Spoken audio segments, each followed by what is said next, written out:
Hi అండి. అందరికీ నమస్తే. Welcome to my channel graduate house wife. నా పేరు శారద. ఈరోజు నేను మన ఛానల్లో గుళ్ళో ప్రసాదంగా ఇచ్చే ఆవు పులిహోరని ఇంట్లోనే ఈజీగా ఎలా తయారు చేసుకోవచ్చు, అదే రుచితో ఎంత చక్కగా చిన్న చిన్న టిప్స్ ఫాలో అవుతూ చేసుకోవచ్చు అనేది చూపించబోతున్నాను.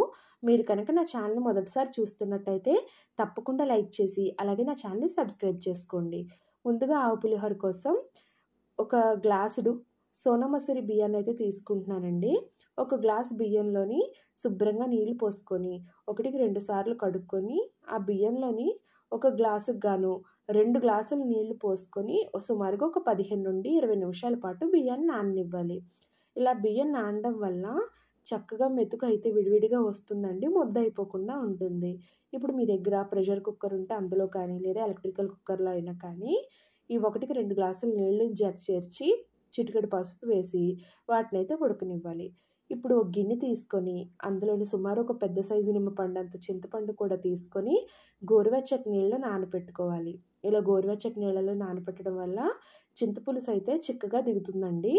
ఇప్పుడు ఒక మిక్సీ జార్లో ఆవ పేస్ట్ కోసం 4-5 పచ్చిమిర్చి, 2 ఇంచుల అల్లం ముక్క, అలాగే ఒక చెంచాడు ఆవాలు, 4-5 మిరియాలు కూడా వేసుకొని కొంచెం వాటర్ చేర్చుకొని మెత్తటి పేస్ట్గా అయితే చేసుకోవాలి. ఇప్పుడు చూడండి, బియ్యం చక్కగా అయితే ఉడికిపోయింది కదా. ఆ బియ్యాన్ని ఆ అన్నాన్ని ఒక పళ్ళెల్లో అయితే వేసుకొని వాటిని ఆరబెట్టుకొని అందులో పులిహోరకి సరిపడా ఉప్పు వేసుకొని చక్కగా పైనుండి కింద కలుపుకొని అన్నం పూర్తిగా చల్లారిపోకుండా ఒక మూత పెట్టుకొని పక్కన పెట్టుకోవాలండి. అన్నం పూర్తిగా చల్లారిపోతే పులిహోర తాలింపు కలిపేటప్పుడు ఎండిపోయినట్టు అయిపోతుందండి మళ్ళీని. ఇప్పుడు ఒక కళాయిలోని నేనైతే ఇక్కడ 3 పెద్ద చెంచాలతోటి శనగ నూనె వేసుకున్నాను. మీ దగ్గర శనగ నూనె రెడీగా లేకపోతే సన్ఫ్లవర్ ఆయిల్ అయినా వేసుకోవచ్చు. ఆయిల్ బాగా వేడెక్కిన తర్వాత అందులో ఆవాలు, శనగపప్పు, మినప్పప్పు, అలాగే 4-5 ఎండుమిర్చి, ఒక అరకప్పుడు వరకు శనగ పలుకులు కూడా వేసుకొని వాటిని బాగా ఫ్రై చేసుకోవాలి. అవి కాస్త ఫ్రై అయిన తర్వాత అందులోనే గుప్పెడు కరివేపాకు కూడా వేసుకొని దాన్ని కూడా ఫ్రై అయిన తర్వాత 2 చిటికెళ్ళు ఇంగువ కూడా వేసుకోవాలి.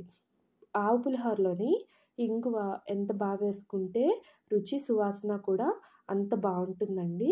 ఇప్పుడు ఇంగువ కూడా బాగా వేగిపోయిన తర్వాత గుప్పెడు జీడిపప్పు కూడా వేసుకొని అన్నీ కూడా మంచి గోల్డెన్ బ్రౌన్ కలర్ వచ్చినంత వరకు బాగా ఫ్రై చేసుకోవాలండి. పులిహోర తాలింపు ఎంత చక్కగా ఫ్రై అయితే పులిహోరకి అంత రుచి వస్తుంది.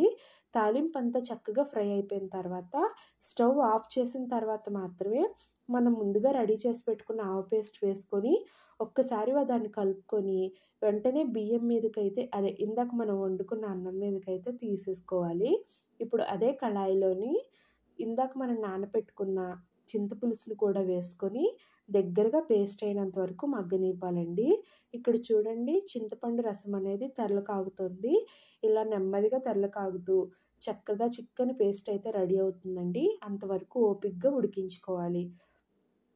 ఇప్పుడు ఈ చింతపండు రసంలోని పులుపుని బ్యాలెన్స్ చేయడం కోసం చిన్న బెల్లం ముక్క కూడా వేసుకొని ఈ చింతపండు రసం అంతా దగ్గర పడిన తర్వాత ఇందాక ఆ అన్నం మీద ఏదైతే తాలింపు వేసామో దాని మీద ఈ చింతపండు పులుసు కూడా వేసుకొని మొత్తం అన్నం అంతటిని కూడా జాగ్రత్తగా గరిటెతో కానీ లేదంటే చేత్తో అయినా కూడా కలుపుకోవచ్చు.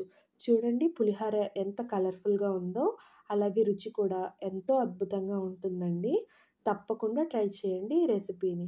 ఈ రెసిపీ అనేది గుళ్ళలోని మంచి పర్వదినాల నాడు ప్రసాదంగా అయితే పెడుతూ ఉంటారండి. మీకు కనుక రెసిపీ నచ్చితే తప్పకుండా లైక్ చేయండి. అలాగే రెసిపీ ఎలా వచ్చిందో కామెంట్ కూడా చేసి సబ్స్క్రైబ్ చేసుకోండి. అన్నదాత సుఖీభవ.